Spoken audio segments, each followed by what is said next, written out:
while trade tensions between China and the US seem to have eased for the moment. A US-China high-tech war may be brewing, with 2020 likely to be the start of the technology competition. US President Donald Trump signed on Friday a $1.4 trillion government spending bill that sees budget increases for most US research agencies next year.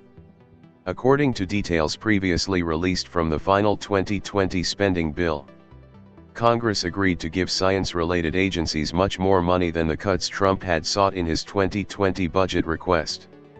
Specifically, the budget of the National Institutes of Health will rise by 7% to $41.7 billion, while that for the National Science Foundation will grow 2.5% to $8.28 billion.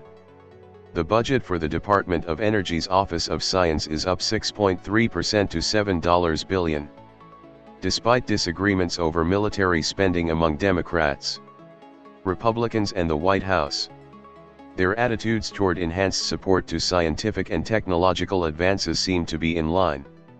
It shows that to a certain extent, the trade war has helped forge a consensus in the US to step up high-tech competition against China in the long run. The US by many standards is still a world leader in cutting-edge technologies like artificial intelligence algorithms. But China's lead in next-generation 5G networks remains a source of unease for the US and an incentive for it to catch up. The situation is reminiscent of the impact of the Soviet Union's early victories over the US in the space race decades ago. China is ahead of the US on 5G deployment, but the US is going all out to catch up on the technology, which offers faster data speeds to support the development of other emerging technologies.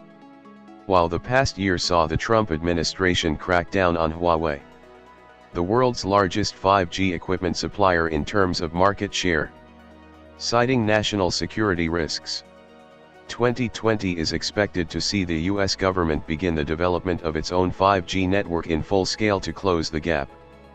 As to how, some like former US Treasury Secretary Hank Paulson are calling for a catch-up strategy.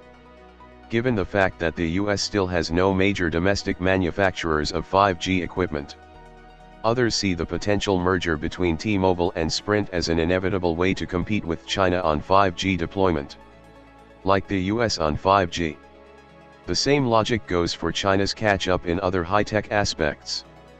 China has also seen the necessity and urgency of developing its own high-tech sector independently through the trade war, which is likely to see strengthened government support and accelerated investment in technological development in the coming years.